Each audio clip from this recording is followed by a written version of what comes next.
You're right, all right. How's it going? I'm Grant, you're you. This is the Doodle Review coming through with a new album to give a spin, chat some fraff about, and assign an arbitrary, completely arbitrary, pointless score to. Today, we're going to talk about the new album from Fontaines DC called Romance. This is the fourth album from the Dublin Quintet, who, after forming in 2014 and cutting their teeth live for a few years, started putting out records in 2019, and since then have pretty much been on a non-stop prolific streak of great material. Their debut Doggerel was a great opening statement that, although didn't musically sound all too different to their peers in the genre, it captured the imagination and attention of audiences through frontman Grian Chatton's poetic lyrics and the group's upfront embrace of their Irish and specifically Dublin roots. It turns out the debut potentially gave us some of the rowdiest tracks we'd ever see from the brand, as their quick follow-up 2020's A Hero's Death delivered something overall more atmospheric, more moving and emotional. While it was short of Boys in the Better Land bangers, pushing past the occasionally derivative post-punk tension of Doggerel not only made for a magnetic sophomore release, I think it sent a message that Fontaines had their eyes on something bigger, a longer term career. And just 2 short years later, in 2022, the band came through with Skinty Fear. This LP built on the brooding sensibilities of their second album while layering a few experimental touches. Chatton's confidence as a vocalist began to match his stature as a lyricist, and generally the band emanated just more confidence, giving arrangements even more room to breathe where they might previously have, I guess, been inclined to force in, feedback noises or even repeated vocal phrases. Since then, we had a solo album from Chatton that, while not a million miles away from a Fontaines album, had its own kind of wistful spirit that I found really easy to connect with. And then Starburster, the lead single from this latest album. And I'm deliberately counting Starburster as its own release because the rollout of this romance preview felt about as significant as the release of the album itself. Starburster was the first piece of music released by Fontaines after moving from Partisan to XL Records. And while on the face of it, this is just a band moving from one indie label to another, I think this change in backing actually says a lot about the Dublin group's ambitions and should have been a clue in itself that the band's next move would be a bold and significant one.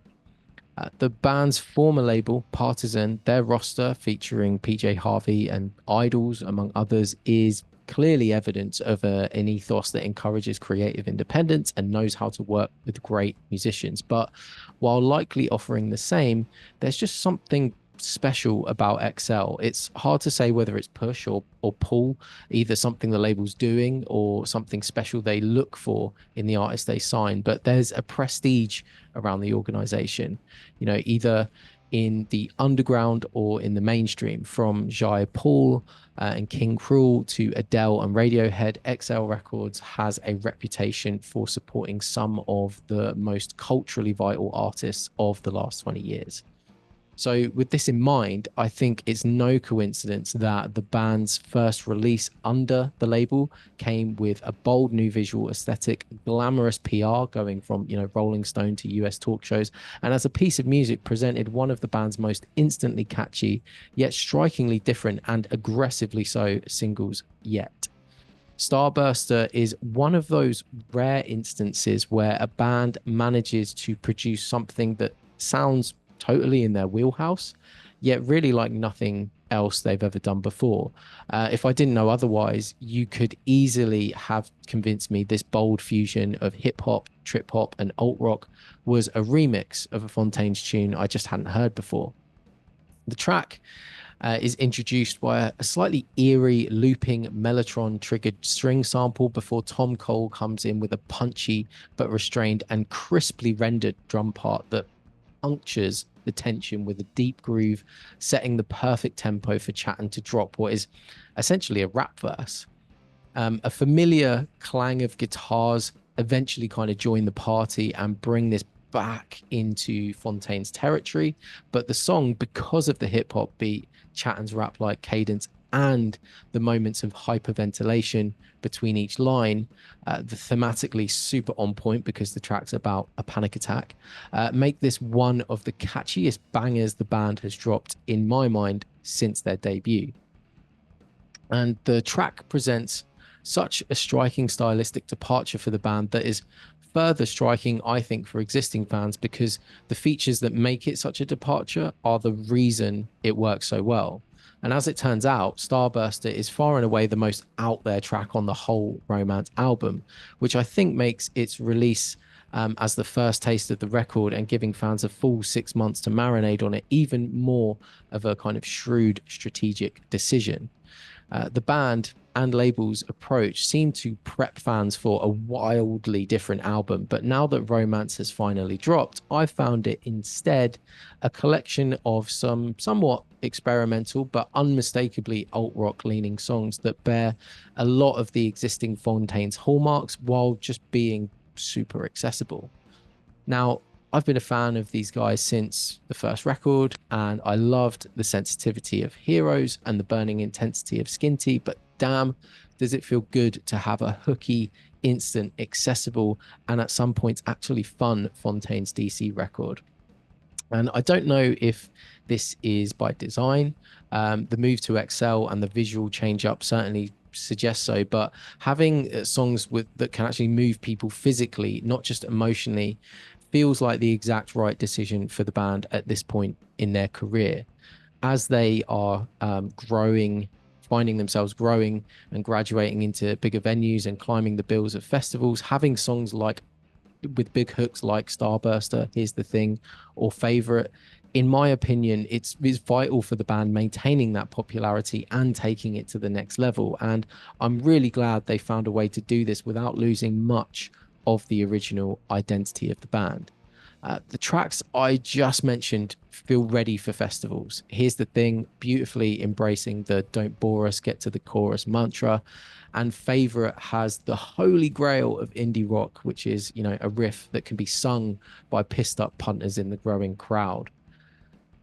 The band cite several reference points as inspiring the direction of this album, from Akira, Traveling to Tokyo, Cities in General, Champagne Supernova, Smashing Pumpkins, Korn, Alice in Chains, Jack Kerouac, and Lana Del Rey. In the modern world, clearly wears its Lana Del Rey influence on its sleeve with the breathy vocals, string section, and just general disillusioned talk of cities in the same way that the glamorous singer would rhapsodize LA. But that track aside, on the whole, what makes this record work is how the band, alongside producer James Ford, have managed to internalize these reference points to create something where you totally get what they're saying. With the influence I just mentioned, you get it, yet can't necessarily hear any direct quotes in the sound, if that makes sense. You know, for example, they've cited Smashing Pumpkins as a direct inspiration to Motorcycle Boy, and while I can get the kind of Adore era aesthetic they may have pulled from on this track, I don't really hear any specifics, which is the perfect way to go about bringing influences into your sound. The one thing I can see the band maybe taking some criticism for is that they're definitely looking beyond Dublin and Ireland with this LP. And up until now, their home nation has always been a core part of their writing and just general aesthetic. As someone that's very clearly isn't Irish, that's not something I can comment on too much. But I do think that while the lyrics might stray from home here, there's something to be said for a band that proudly carries the initials of their beloved home city in their name while setting their sights on growing an audience and bringing that appreciation to the masses. I've rated all Fontaines albums highly, but this I think might well be my favorite so far. Gonna give this one an 8.8 and knock it on the edge. That's just what I think, though. What are you guys saying? What do you reckon? Let me know in the comments, and feel free to check the description for some other related reviews that you might be interested in.